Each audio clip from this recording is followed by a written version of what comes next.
ನಮಸ್ಕಾರ ಪ್ರೇಕ್ಷಕರೇ. ಇನ್ಸೈಟ್ಸ್ 21ನ ಕಥಾಗ್ರಂಥಕ್ಕೆ ನಿಮ್ಮೆಲ್ಲರಿಗೂ ಸ್ವಾಗತ ಸುಸ್ವಾಗತ. ಏಕಲವ್ಯ ಮಹಾಭಾರತದ ಮಹಾಕಥೆಯಲ್ಲಿ ವಿದ್ಯೆನಿಷ್ಠೆ ಹಾಗೂ ಗುರುಭಕ್ತಿಗೆ ಹೆಸರುವಾಸಿಯಾದಂತಹ ಪಾತ್ರಧಾರಿ ಏಕಲವ್ಯ.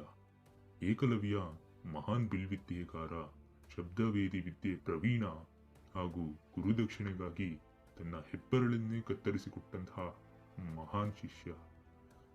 ಇವೆಲ್ಲವೂ ನಮಗೆ ಗೊತ್ತಿರುವಂಥದ್ದಷ್ಟೇ. ಆದರೆ ಏಕಲವ್ಯ ಯಾರು, ಇವನ ಹಿನ್ನೆಲೆ ಏನು, ಬೆರಳನ್ನು ಕೊಟ್ಟ ಮೇಲೆ ಈ ಏಕಲವ್ಯ ಏನಾದ, ಕುರುಕ್ಷೇತ್ರದ ಯುದ್ಧದಲ್ಲಿ ಇವನ ಉಲ್ಲೇಖ ಯಾಕಿಲ್ಲ? ಈ ಎಲ್ಲಾ ಪ್ರಶ್ನೆಗಳಿಗೆ ಉತ್ತರವನ್ನ ಈ ವಿಡಿಯೋದಲ್ಲಿ ನೋಡ್ತಾ ಹೋಗೋಣ. ದಯವಿಟ್ಟು ವಿಡಿಯೋವನ್ನ ಕೊನೆ ತನಕ ನೋಡಿ. ಬಹಳಷ್ಟು ರೋಚಕ ತಿರುವುಗಳನ್ನು ಒಳಪಟ್ಟಂತಹ ಕಥೆಯೇ ಈ ಏಕಲವ್ಯನದ್ದು. ಒಮ್ಮೆ ಗುರು ದ್ರೋಣಾಚಾರ್ಯರು ಅರ್ಜುನನಿಗೆ ಶಬ್ದವೇದಿ ವಿದ್ಯೆಯನ್ನು ಹೇಳಿಕೊಡಬೇಕಾದರೆ ಅರ್ಜುನನಿಗೆ ಒಂದು ಶ್ವಾನವನ್ನು ಗುರಿಯಾಗಿಸಿ ಅದನ್ನ ಭೇದಿಸೋಕೆ ಹೇಳ್ತಾರೆ. ಇನ್ನೇನು ಅರ್ಜುನ ಬಿಲ್ಲನ್ನ ಏರಿಸಿ ಆ ಶ್ವಾನದ ಕಡೆಗೆ ಗುರಿ ಮಾಡಬೇಕು, ಅಷ್ಟರೊಳಗೆ ಆ ಶ್ವಾನದ ಧ್ವನಿ ನಿಂತು ಹೋಗಿಬಿಡುತ್ತದೆ. ತಿರುಗಿ ನೋಡಿದರೆ ಆ ಶ್ವಾನದ ಬಾಯಿಗೆ ಬಾಣಗಳ ಸುರಿಮಳೆಯಾಗಿರುತ್ತದೆ. ಇದನ್ನು ಕಂಡಂತಹ ದ್ರೋಣಾಚಾರ್ಯರು, ಇಷ್ಟು ನೈಪುಣ್ಯವುಳ್ಳಂತಹ ವಿದ್ಯೆಯನ್ನು ಕಲಿತವರು ಯಾರು, ಅವರನ್ನು ನೋಡಲೇಬೇಕು ಎಂದು ಬಾಣ ಬಂದಂತಹ ದಿಕ್ಕಿಗೆ ದ್ರೋಣಾಚಾರ್ಯರು ಹೋಗುತ್ತಾರೆ. ಅಲ್ಲಿ ಒಬ್ಬ ಆದಿವಾಸಿ ಬಾಲಕ ಕಣ್ಣಿಗೆ ಬಟ್ಟೆಯನ್ನ ಕಟ್ಟಿ ಅಭ್ಯಾಸ ಮಾಡ್ತಿರ್ತಾನೆ. ದ್ರೋಣಾಚಾರ್ಯರು ಆ ಬಾಲಕನ ಬಳಿ ಹೋಗಿ, ಬಾಲಕ, ಈ ಬಾಣ ನಿನ್ನದೇ, ನಿನ್ನ ಹೆಸರೇನು ಎಂದು ಕೇಳುತ್ತಾರೆ. ಆಗ ಆ ಬಾಲಕ, ಹೌದು, ಇದು ನನ್ನದೇ ಬಾಣ, ಅಭ್ಯಾಸದ ವೇಳೆಯಲ್ಲಿ ನಾನೇ ಹೊಡೆದಿದ್ದು, ನನ್ನ ಹೆಸರು ಏಕಲವ್ಯ ಎಂದು ತನ್ನ ಪರಿಚಯವನ್ನು ಮಾಡಿಕೊಳ್ತಾನೆ. ಏಕಲವ್ಯನ ಪರಿಚಯ ತಿಳಿದಂತಹ ದ್ರೋಣಾಚಾರ್ಯರು, ನಿನ್ನ ವಿದ್ಯೆಯನ್ನು ನಾನು ಮೆಚ್ಚಿದೆ, ನಿನ್ನ ಕೌಶಲ್ಯವನ್ನು ನಾನು ಮೆಚ್ಚಿದೆ. ಯಾರು ನಿನ್ನ ಗುರು? ನಿನಗೆ ಈ ವಿದ್ಯೆಯನ್ನು ಹೇಳಿಕೊಟ್ಟವರು ಯಾರು? ಅವರನ್ನು ಒಮ್ಮೆ ನನಗೆ ತೋರಿಸು, ಅವರನ್ನು ನಾನು ನೋಡಲೇಬೇಕು ಎಂದು ದ್ರೋಣಾಚಾರ್ಯರು ಕೇಳುತ್ತಾರೆ. ಏಕಲವ್ಯ ತಾನೇ ನಿರ್ಮಿಸಿರುವಂತಹ ದ್ರೋಣಾಚಾರ್ಯರ ಪ್ರತಿಮೆಯನ್ನು ತೋರಿಸಿ, ನೀವೇ ನನ್ನ ಗುರು, ನೀವು ಹೇಳಿಕೊಟ್ಟ ವಿದ್ಯೆಯನ್ನು ದೂರದಿಂದಲೇ ನೋಡಿ ಅಭ್ಯಾಸ ಮಾಡಿ ಕಲಿತಿದ್ದೇನೆ ಎಂದು ಏಕಲವ್ಯ ಹೇಳುತ್ತಾನೆ. ಇದನ್ನೆಲ್ಲ ಕಂಡಂತಹ ದ್ರೋಣಾಚಾರ್ಯರು ಮನಸ್ಸಿನಲ್ಲೇ ಪ್ರಸನ್ನಗೊಳ್ಳುತ್ತಾರೆ. ಆದರೆ ಪಕ್ಕದಲ್ಲೇ ಬಾಡಿದ ಮುಖವನ್ನು ಹೊತ್ತ ಅರ್ಜುನನ ಮುಖವನ್ನು ನೋಡಿದ ದ್ರೋಣಾಚಾರ್ಯರು ಅರ್ಜುನನಿಗೆ ಶ್ರೇಷ್ಠ ವಿಲ್ವಿದ್ಯೆಕಾರನಾಗಿ ಮಾಡುವಂತೆ ಕೊಟ್ಟ ಮಾತು, ಕುರುವಂಶದ ರಾಜಕುಮಾರರಿಗೆ ಮಾತ್ರ ವಿದ್ಯೆಯನ್ನು ಹೇಳಿಕೊಡುವಂತೆ ಕೊಟ್ಟ ಮಾತು ದ್ರೋಣಾಚಾರ್ಯರಿಗೆ ನೆನಪಾಗಿ ಬಿಡುತ್ತದೆ. ಅದಷ್ಟೇ ಅಲ್ಲದೆ ಏಕಲವ್ಯ ಮಗಧ ರಾಜ ಜರಾಸಂಧನ ಕಡೆಯವನು ಎಂದು ತಿಳಿದು ಬರುತ್ತದೆ. ಈತನಿಗೆ ವಿದ್ಯೆಯನ್ನು ಹೇಳಿಕೊಟ್ಟರೆ ಖಂಡಿತವಾಗಿ ಇವನು ಜರಾಸಂಧನ ಕಡೆಗೆ ಹೋಗುತ್ತಾನೆ ಎಂದು ದ್ರೋಣಾಚಾರ್ಯರಿಗೆ ತಿಳಿದು ಬರುತ್ತದೆ. ಕೂಡಲೇ ದ್ರೋಣಾಚಾರ್ಯರು ಏಕಲವ್ಯನ ಗುರುವಾಗುವುದನ್ನು ನಿರಾಕರಿಸಿ ಗುರುದಕ್ಷಿಣಾ ರೂಪದಲ್ಲಿ ಅವನ ಹೆಬ್ಬೆರಳನ್ನು ಕೇಳುತ್ತಾರೆ. ಹಿಂದೆ ಮುಂದೆ ಯೋಚನೆ ಮಾಡಿದ ಏಕಲವ್ಯ ಬೆರಳನ್ನು ಕತ್ತರಿಸಿ ಕೊಟ್ಟು ಅಲ್ಲಿಂದ ಹೊರಡುತ್ತಾನೆ. ನಮ್ಮೆಲ್ಲರಿಗೂ ಈ ಒಂದು ಭಾಗವಷ್ಟೇ ಗೊತ್ತಿರುವಂಥದ್ದು. ಆದರೆ ಈ ಏಕಲವ್ಯನ ಮೂಲ ಏನು ಎಂಬುದು ನಿಮಗೆ ಗೊತ್ತೇ? ಏಕಲವ್ಯ ನಿಷಾದ ಕುಲಕ್ಕೆ ಅಥವಾ ಬೇಡರ ಕುಲಕ್ಕೆ ಸೇರಿದವನು ಎಂದು ಹೇಳಲಾಗುತ್ತದೆ. ಏಕಲವ್ಯನ ಸಾಕು ತಂದೆಯ ಹೆಸರು ಹಿರಣ್ಯದನು. ಆದರೆ ಏಕಲವ್ಯನ ನಿಜವಾದ ತಂದೆಯ ಹೆಸರು ದೇವಶ್ರವ. ಈ ದೇವಶ್ರವ ಯಾರು ಎಂದು ಕೇಳಿದರೆ ಈತ ವಸುದೇವನ ಸಹೋದರನಾಗಿದ್ದ. ಹೌದು, ಶ್ರೀಕೃಷ್ಣನ ತಂದೆ ವಸುದೇವನ ಸಹೋದರನಾಗಿದ್ದ. ಅಲ್ಲಿಗೆ ಕೃಷ್ಣ ಹಾಗೂ ಏಕಲವ್ಯ ಸಹೋದರ ಸಂಬಂಧಿಗಳಾಗುತ್ತಾರೆ. ಒಮ್ಮೆ ಕಂಸ ದೇವಕಿ ಹಾಗೂ ವಸುದೇವರನ್ನು ಬಂಧಿಸಿದಾಗ ವಸುದೇವನ ಪರ ವಹಿಸಿದವರಿಗೆ ಕಂಸ ದಾಳಿ ಮಾಡುತ್ತಿರ್ತಾನೆ. ತನ್ನ ಅಣ್ಣನ ಪರವಾಗಿ ನಿಂತ ದೇವಶ್ರವನ ಮೇಲೆ ಕೂಡ ಕಂಸ ದಾಳಿ ಮಾಡುತ್ತಾನೆ. ಅವನ ಕುಟುಂಬವನ್ನೆಲ್ಲ ಸರ್ವನಾಶ ಮಾಡುತ್ತಾನೆ. ಆದರೆ ಏಕಲವ್ಯ ಒಬ್ಬ ಮಾತ್ರ ಸುರಕ್ಷಿತನಾಗಿ ಬರುತ್ತಾನೆ.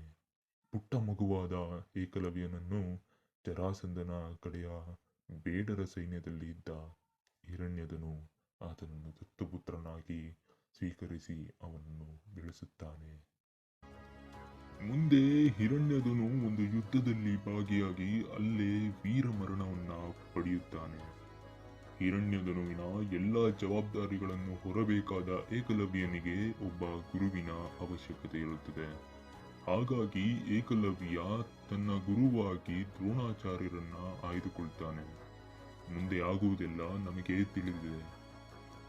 ಹೆಬ್ಬೆರಳನ್ನ ಕೊಟ್ಟ ಏಕಲವ್ಯ ಮುಂದೆ ಉಳಿದಿರುವ 4 ಬೆರಳುಗಳಲ್ಲೇ ಬಾಣವನ್ನ ಹೂಡುವುದನ್ನ ಅಭ್ಯಾಸ ಮಾಡ್ತಾ ಒಬ್ಬ ಶ್ರೇಷ್ಠ ಬಿಲ್ವಿದ್ಯೆಗಾರನಾಗಿ ಮೂಡಿ ಬರ್ತಾನೆ.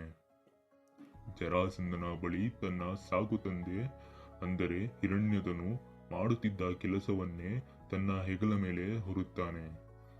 ಏಕಲವ್ಯನ ಬಲ ಪರಾಕ್ರಮವನ್ನ ಗಮನಿಸಿದ ಜರಾಸಂಧ ಆತನಿಗೆ ಯುದ್ಧ ಕೌಶಲ್ಯಗಳನ್ನ ಹೇಳಿಕೊಟ್ಟು ಅವನನ್ನು ಒಂದು ಸೈನ್ಯದ ಭಾಗವಾಗಿ ಅಧಿಪತ್ಯವನ್ನ ವಹಿಸುತ್ತಾನೆ. ಭೀಮ ಹಾಗೂ ಜರಾಸಂಧನ ನಡುವೆ ಮಲ್ಲಯುದ್ಧವಾದಾಗ ಭೀಮ ಜರಾಸಂಧನನ್ನು ಸೀಳಿ 2 ಭಾಗಗೊಳಿಸಿ ವಿರುದ್ಧ ದಿಕ್ಕಿಗೆ ಎಸೆಯುವುದರ ಮೂಲಕ ಅವನನ್ನು ಕೊಲ್ಲುತ್ತಾನೆ. ಜರಾಸಂಧನ ಸಾವಿಗೆ ಪ್ರತೀಕಾರವಾಗಿ ಏಕಲವ್ಯ ದ್ವಾರಕೆಗೆ ಯುದ್ಧವನ್ನು ಸಾರಿ ಹೋಗುತ್ತಾನೆ. ತನ್ನ ಶೌರ್ಯ ಪರಾಕ್ರಮದಿಂದ ಏಕಲವ್ಯ ಯಾದವ ಸೇನೆಯನ್ನು ವಿನಾಶದ ಹಂತಿಗೆ ತೆಗೆದುಕೊಂಡು ಹೋಗುತ್ತಾನೆ. ವಿಚಾರ ತಿಳಿದ ಶ್ರೀಕೃಷ್ಣ ತಾನೇ ಯುದ್ಧ ಮಾಡಲು ನಿರ್ಧರಿಸುತ್ತಾನೆ. ಯುದ್ಧ ಭೂಮಿಗೆ ಬಂದ ಕೃಷ್ಣ ತನ್ನ 4 ಬೆರಳುಗಳಲ್ಲೇ ಯಾದವ ಕುಲವನ್ನು ನಡುಕ ಉಂಟು ಮಾಡಿರುವಂತಹ ಏಕಲವ್ಯನನ್ನು ಕಂಡು ತನ್ನದೇ ಕುಲವೆಂದು ತಿಳಿಯದ ಏಕಲವ್ಯ ಯುದ್ಧದಲ್ಲಿ ಹಾಹಾಕಾರವನ್ನು ರಚಿಸಿರುವುದನ್ನು ಕಂಡ ಶ್ರೀಕೃಷ್ಣನಿಗೆ ಬಹಳ ದುಃಖಿತನಾಗುತ್ತಾನೆ.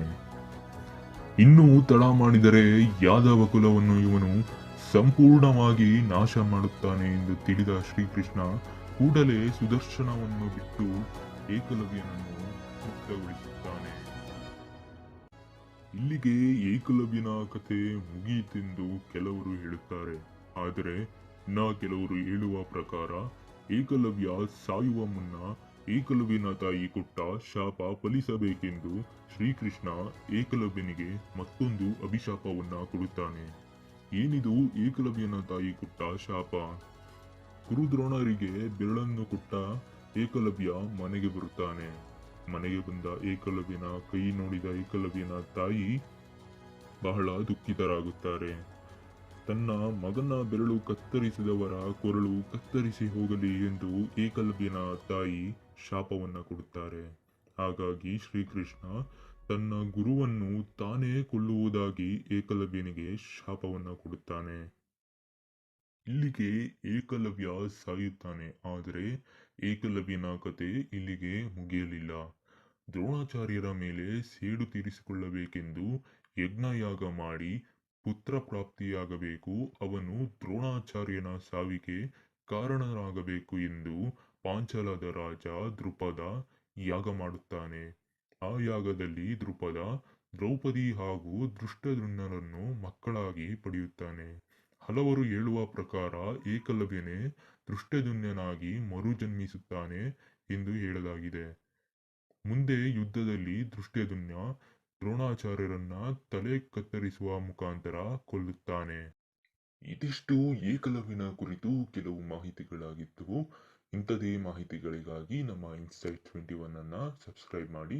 ಮುಂದಿನ ವಿಡಿಯೋದಲ್ಲಿ ಇಂಥದೇ ರೋಚಕ ಕಥೆಗಳನ್ನು ನಾನು ತಗೊಂಡ್ಬರ್ತೀನಿ. ಅಲ್ಲಿವರೆಗೂ ಶುಭಕ್ಷೇಮವಾಗಿರಿ. ವಂದನೆಗಳು.